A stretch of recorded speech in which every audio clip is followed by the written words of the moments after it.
Hey guys, what's up? It's me, Eddie, coming at you with another episode of Eddie G's Comic Culture, and sponsored by Black Apparel. I want to give a special shout out to those guys out there for hooking me up with the brilliant intro that you see to this show right about now.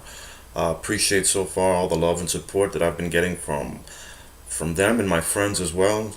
Also, I want to give a special shout out to a friend of mine that I just met recently, all over Instagram, of course. Strictly Comedy Vault. The man's got some pretty great material. He's an up and coming writer. Check out his Instagram page. Give a look see. He's got some stuff that's worth looking at.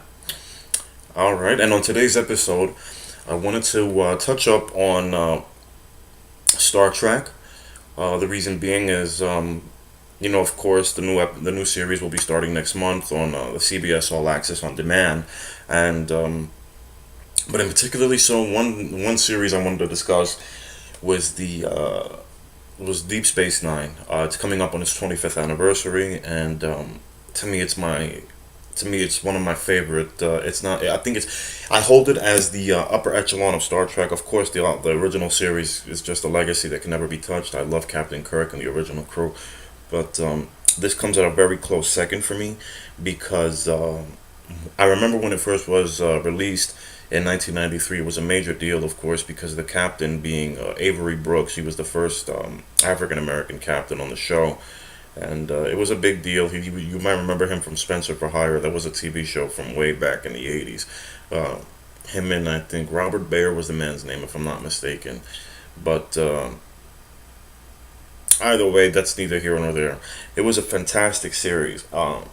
And it was so different. It was such a different take on in the Star Trek universe because it was on a starship. It all took place on a space station, and it had such a multitude and variety of characters. It was unreal. It had everything from from humor to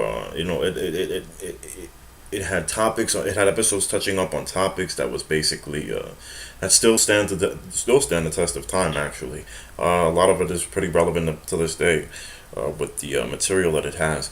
But such a fantastic cast, and it brought like a soap opera element to it, which was a little strange for a Star Trek series, but it was a fresh and upcoming take, and it worked so well. I mean, the show ended, I believe, in 1999 after starting in 1993. And the cast in itself was amazing. From Benjamin Sisko, Jadzia Dax, Kiera Nerys, um, and Odo, Dr. Bashir, Chief O'Brien, who was from The Next Generation. Uh, they integrated Worf from Star Trek: The Next Generation as well onto this show around the fourth season, which was a great. And honestly speaking, to me, I thought his character worked better on Deep Space Nine than it did in The Next Generation. But that's just my personal opinion, and it was such a fantastic show and one of my favorite episodes. I have quite a bit. If I'm being honest here, I can't even say that I have one in particularly as a favorite episode, but one that stands out to me is in season four. It's called Our Man Bashir, where Doctor Bashir is actually he has created a. They had Quark had the Hollow Suites in his bar, and he had a program created that resembled the old style. It was a secret agent spy. It was a secret agent spy program. Very reminiscent of the original 007 films, and it's such a great episode. And I don't want to give away any spoilers, but guys, definitely if you have any streaming services like Hulu or Netflix, give it a check out. Give it a check it out immediately. You will not regret it. If you're a Trekkie fan, if you're not a Trekkie fan, if you're just getting into it, I advise you or urge you strongly to check this episode out, but definitely start from the first season. Don't start the show disjointed, but it's one of those. It was a standout episode. A lot of the characters really embodied the roles that they were playing. And particularly Avery Brooks, he plays the villain in that episode in particularly. As I said before, he has this Doctor No kind of character aura about him, and he does it so well. It's done to the like it was mind boggling. It was hysterical, but yet serious at the same time.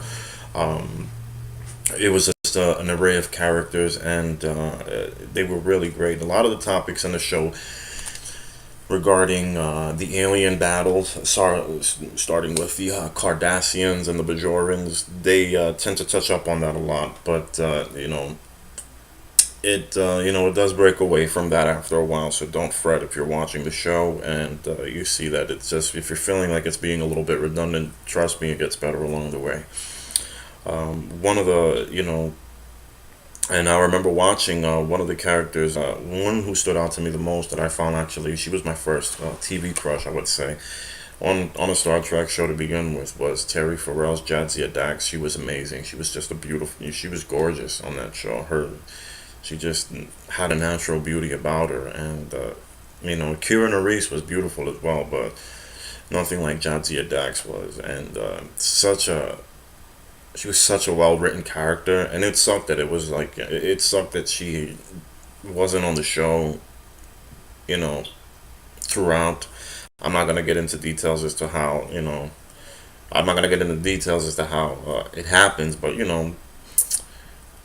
she was definitely an actress that was sorely missed, and funny enough though that she's actually engaged. They made the announcement last week. She's engaged to Leonard Nimoy's son, Adam Nimoy, which is pretty cool, you know.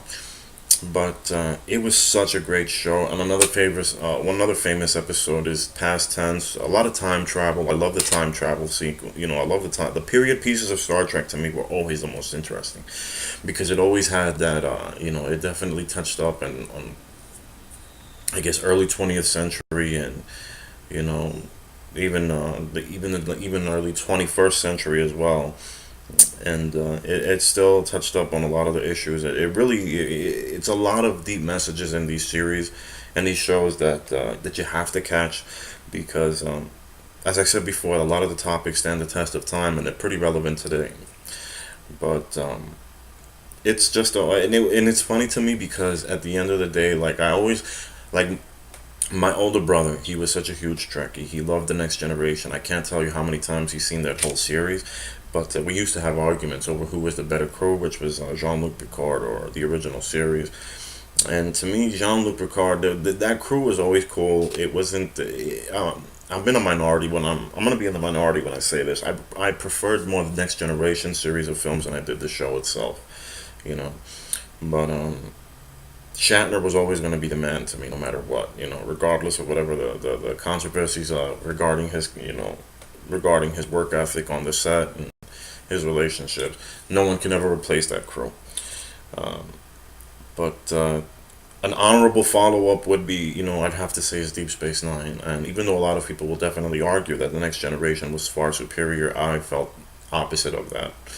I always thought Deep Space Nine was just a great, great program. And like I said, it brought a fresh feel to it. It had a sense of a soap opera style to it, with all the stories that they had involved. But definitely, if you have any of the streaming services of Netflix or Hulu, give it a check it out. Guys, make sure you not. I promise you won't be disappointed. It's great entertainment. It's fun. It's funny. It's sad. It does have a lot of heartfelt stories, a lot of heartfelt episodes that it has into the series that you guys want to check out. You know, some are very, some can actually move you to tears if you're really, once you get really into it. But for the most part, it's still definitely worth a check. Definitely worth a look see. Honestly, excuse me. So with that being said, I'm just gonna close this one out with a thank you for all the support and following. And like I said before, hit the comment section if you have any questions or suggestions. Let me know, and I'll be reviewing to see what you guys want to see. Until then, I'll see you next time. Take care.